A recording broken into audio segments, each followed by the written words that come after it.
Thank you so much for joining us. It's great to have you back on Bloomberg. Happy to be here. Thank you. And congrats on the fund. Thank you. So let's talk about it. You've made some investments so far, everything from an ed tech company that teaches people about sexual assault and alcohol abuse to a dairy company in India. How do you make these choices? Well, we are actively looking for investments in the key sectors where we're pursuing opportunities within the Rise Fund that generate both financial return and impact, both priorities. And these are businesses where the inherent nature of the business is that which generates the impact. So these are collinear priorities across impact and return. So how do you measure impact, and in measuring impact, make sure you're not decreasing your financial returns? Yeah, no, that's a great question.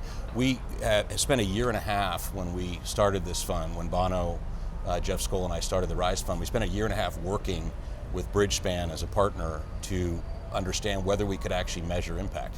And after a lot of work, we concluded, in fact, we had a credible way of both underwriting impact, tracking it during the course of our investment, ultimately reporting on it, and we brought KPMG in to provide assurance of impact. And in each case, in each company we go into, we look for a way to measure the monetary value of the social or environmental impact the company's providing.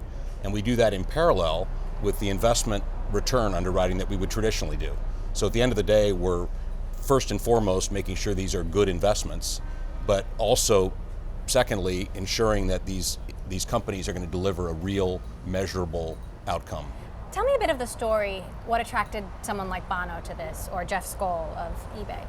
Well, these are, in fact, every one of the founders' board members are people, those two in particular as my co-founders, are people who spent their lives focused on social and environmental impact.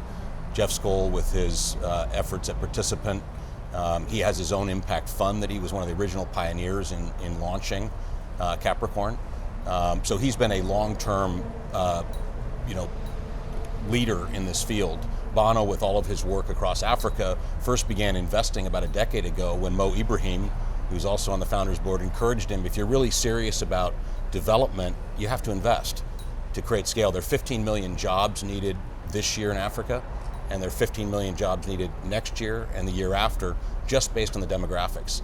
And there's a general awareness that we're not going to get there in terms of solving these big social, environmental problems unless we activate scalable, sustainable capital to achieve these ends. Why have a separate fund for this strategy versus TPG Growth, your other baby, and TPG Capital?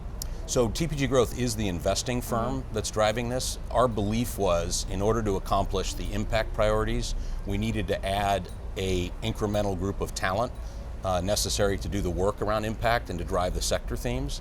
And we wanted to attract people that wanted to co-found this, like Bono and Jeff and the other founding board members, Reid Hoffman, Lorene Jobs, Richard Branson, and the others that are part of it, who wanted to create a new model that could ultimately shape the way investing is done in the space, the impact space. TPG is also an investor in Uber. A lot of drama over the last several months, and I have to ask you, TPG didn't sign the letter that asked for Travis to resign, and I'm curious why you didn't, and what you think about the fact that he's no longer CEO. Is that the right call? We're focused on trying to make sure that ultimately our investors create the best return from Uber, and working with the company closely to help realize the incredible promise of this business. It continues to be one of the most exciting companies in the world and one of the most exciting companies in our portfolio. And our focus has been to quietly work behind the scenes on trying to achieve the best outcome there. You do have a board seat, and I'm curious, there are some decisions being made right now about how to balance power between the new CEO, Dara Khosrowshahi, Travis, who's still on the board, and the board in general. How do they strike that balance? Like, what would you like to see? Well, the business, the company itself is focused on winning, on solving some of the issues that have created a lot of drama around the business. And Dara is a great new CEO that we're very excited about, and the business is making great progress doing just that. So I'm curious about tech in general. Tech seems to be having this rising PR problem. You look at what's going on with Facebook and Twitter and fake news and abuse. Do you think that'll impact valuations? And I wonder if that makes impact investing even more important. Well, I think we're at a moment in time right now where the world has evolved to a place where impact investing at scale is actually plausible. And part of that is a function of technology. So the key three themes that we've focused on for some time at TPG Growth are mobility, mobile telephony, smartphones, analytics, and analytic platforms, and cloud-based software, SaaS solutions.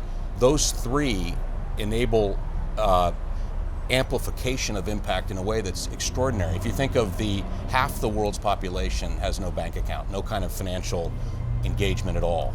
1 billion of those people have a mobile phone already.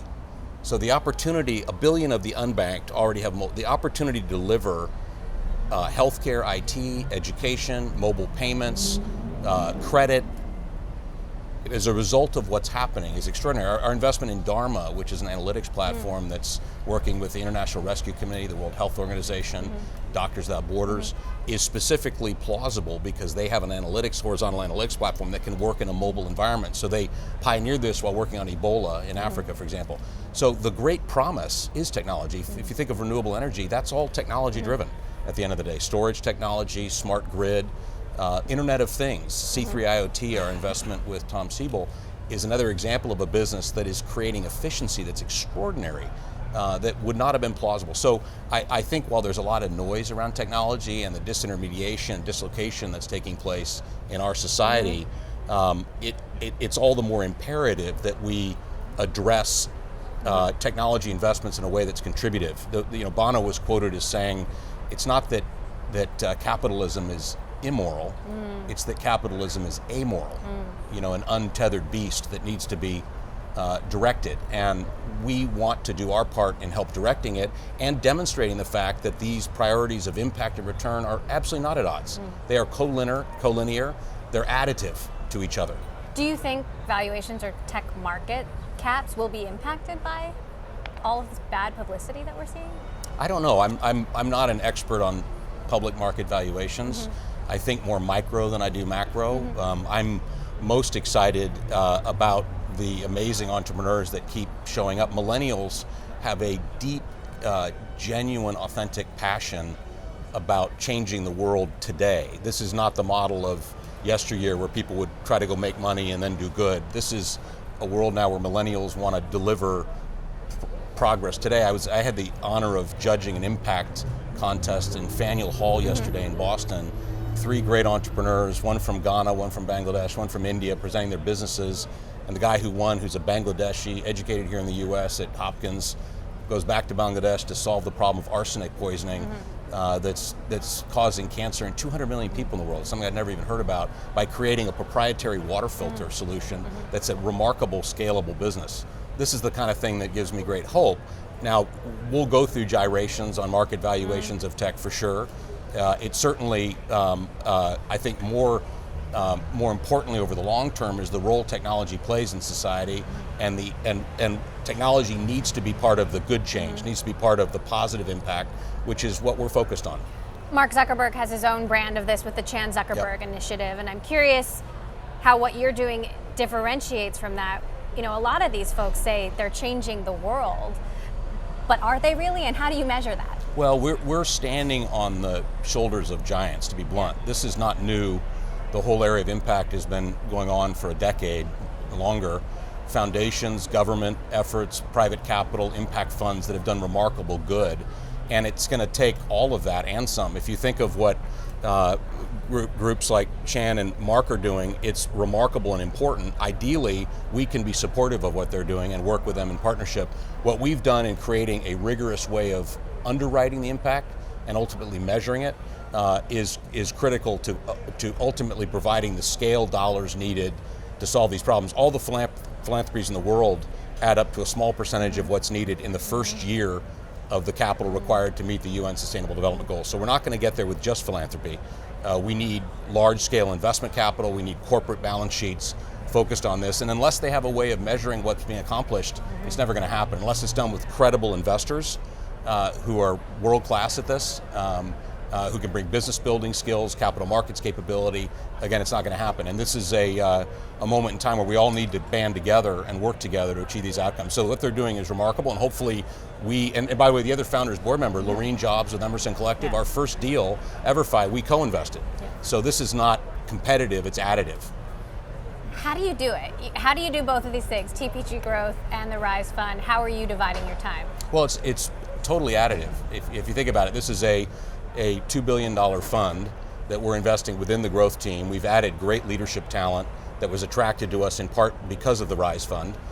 So we're getting great talent, and in general, entrepreneurs appreciate the fact that what they're doing matters, so it brings more opportunity to us as a firm. So, and by the way, for me, as an individual, I started my life in the NGO world, starting a nonprofit, and became convinced that that was not going to be the ultimate answer alone. It's certainly important, but that we needed other sustainable business solutions. So this has brought real meaning to my life. I mean, I'm deeply committed to this on a personal level, as are obviously Bono and Jeff and the rest of the founding board members. So rather than have to leave and go off and do something different in my life, I get to innovate within TPG, and the TPG partners, who are, David Bonnerman and Jim Coulter, are also on the founders board and are deeply committed, and we as partners have invested in the fund. So it's allowed all of us to do well by doing good in what we're really good at as a firm.